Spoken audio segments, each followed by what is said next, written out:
പിതാവിൻ്റെയും പുത്രൻ്റെയും പരിശുദ്ധാത്മാവിൻ്റെയും നാമത്തിൽ ആമേൻ. എൻ്റെ പ്രിയപ്പെട്ടവരെ, ഇന്ന് ഓഗസ്റ്റ് 15-ാം തീയതി ശനിയാഴ്ച. അമ്മേ പരിശുദ്ധ അമ്മേ, അമ്മേ പരിശുദ്ധമേ, ദൈവമാതാവേ, കൃപാസനത്തിലൂടെ ഞങ്ങൾക്കും ഞങ്ങളുടെ ദേശത്തിനും അമ്മ മധ്യസ്ഥം തേടിത്തന്ന എല്ലാ അനുഗ്രഹങ്ങൾക്കും കൃപകൾക്കും ഞങ്ങളിപ്പോൾ ഹൃദയം നിറഞ്ഞ നന്ദി പറയുന്നു. അമ്മേ പരിശുദ്ധമ്മേ, ദൈവമാതാവേ, 2004 ഡിസംബർ 7-ാം തീയതി ഉച്ചകഴിഞ്ഞ് 2:30 കൃപാസനത്തിൽ സംഭവിച്ച അമ്മയുടെ പ്രത്യക്ഷപ്പെടലിനെക്കുറിച്ച് തിരുസഭയ്ക്ക് സമർപ്പിച്ചിരിക്കുന്ന പഠനരേഖകളുടെ മേൽ സഭാത്മകമായ പഠനം ആരംഭിക്കുവാൻ ഞങ്ങൾ പ്രാർത്ഥിക്കുന്നു. അമ്മേ പരിശുദ്ധമേ, ഭൂസ്വർലോകങ്ങളുടെ രാജ്ഞിയായ അങ്ങേയ്ക്ക് ഭൗമസംരക്ഷണത്തിനായി പ്രപഞ്ചപ്രകൃതിയെ തന്നെ തിരുസഭ പ്രതിഷ്ഠിക്കുവാൻ ഈ പ്രത്യക്ഷീകരണം വഴി ഇടയാക്കണമേ. പരിശുദ്ധമേ, ജപമാല മാതാവേ, സകല കൃപാസനം പ്രാർത്ഥനയോടും ചേർത്ത് ഞങ്ങളിപ്പോൾ പ്രാർത്ഥിക്കുന്ന ഈ കുടുംബത്തിന്റെ പ്രത്യേക നിയോഗം പറ മക്കളെ.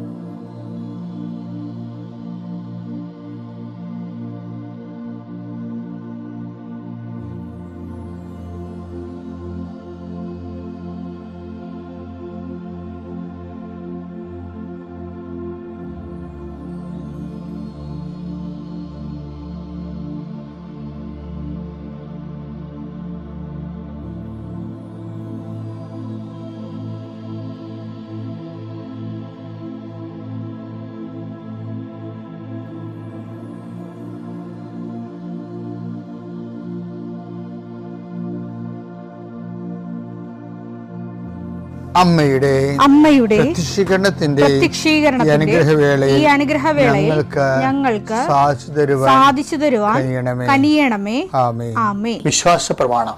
സർവശക്തനായ പിതാവും ആകാശത്തിന്റെയും ഭൂമിയുടെയും സൃഷ്ടാവുമായ ദൈവത്തിൽ ഞാൻ വിശ്വസിക്കുന്നു. അവിടുത്തെ ഏകപുത്രനും ഞങ്ങളുടെ കർത്താവുമായ ഈശോ മിശിഹായിലും ഞാൻ വിശ്വസിക്കുന്നു.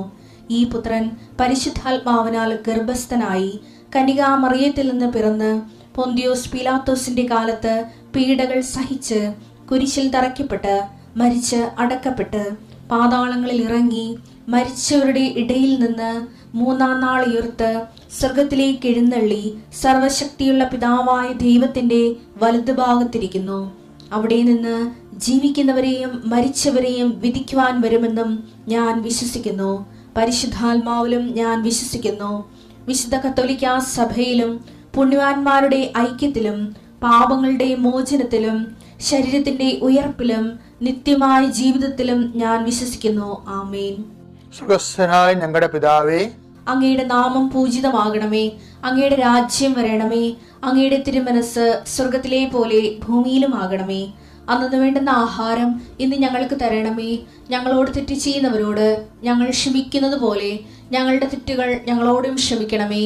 ഞങ്ങളെ പ്രലോഭനത്തിൽ ഉൾപ്പെടുത്തരുതേ, തിന്മയിൽ ഞങ്ങൾ രക്ഷിക്കണമേ. ആമേൻ. നന്മ നിറഞ്ഞ മറിയമേ, സ്വസ്തി. കർത്താവ് അങ്ങയുടെ കൂടെ സ്ത്രീകളിൽ അങ്ങ് അനുഗ്രഹിക്കപ്പെട്ടവളാകുന്നു. അങ്ങയുടെ ഉദരത്തിൻ ഫലമായി ഈശോ അനുഗ്രഹിക്കപ്പെട്ടവനാകുന്നു.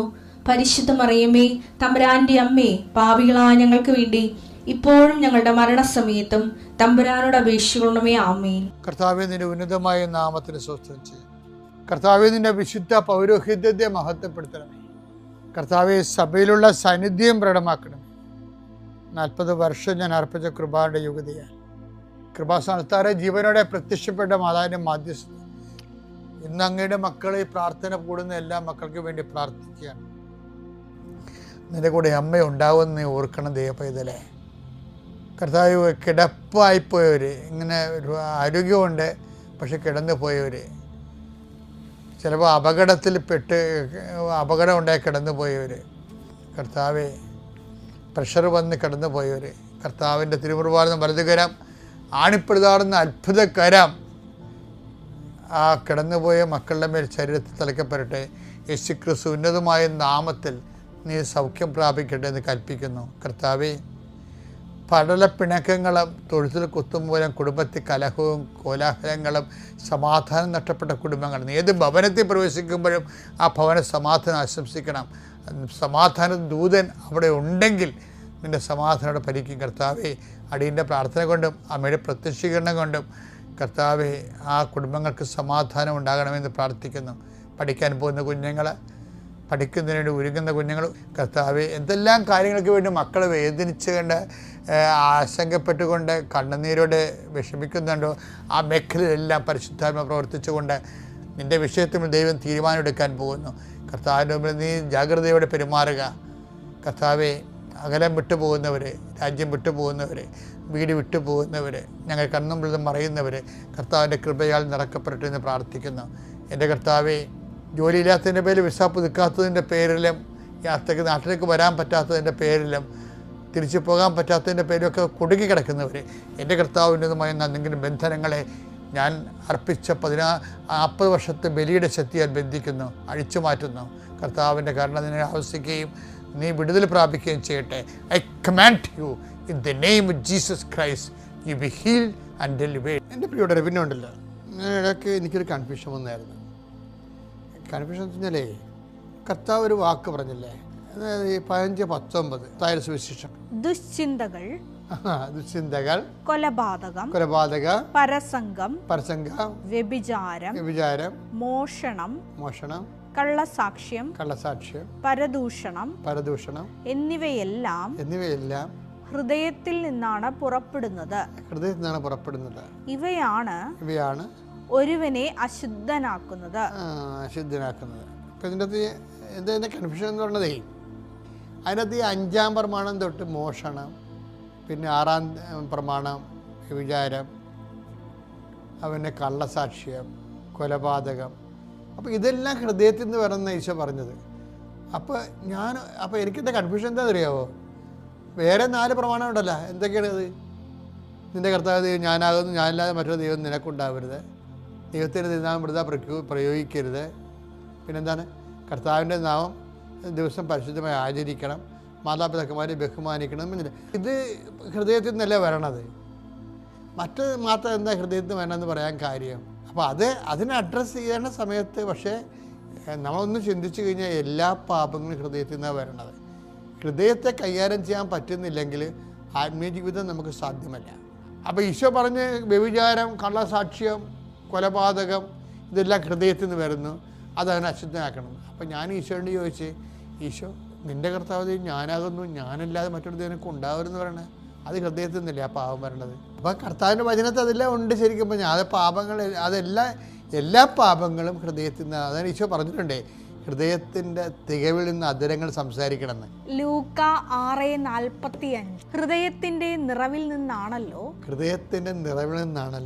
അധരം സംസാരിക്കുന്നത്. ഇനി എസെക്കിയേൽ 14:3 എടുത്തേ.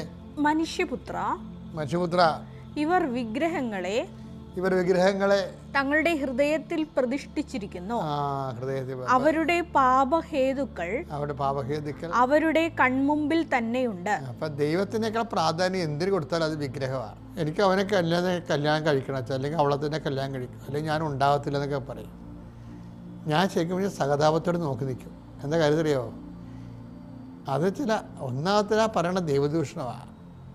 കാര്യം ഇയാൾ ദൈവത്തിനെ മറന്ന് ജീവിച്ച് കണ്ട ദുരാശ കൊണ്ട് എവിടെയോ കൂടെ ഉടക്കി. ഞാൻ പ്രണയം മോശമാണെന്ന് ഞാൻ പറയണില്ല, പ്രണയം മോശമാണെന്ന് പറഞ്ഞാൽ ശരിയല്ല.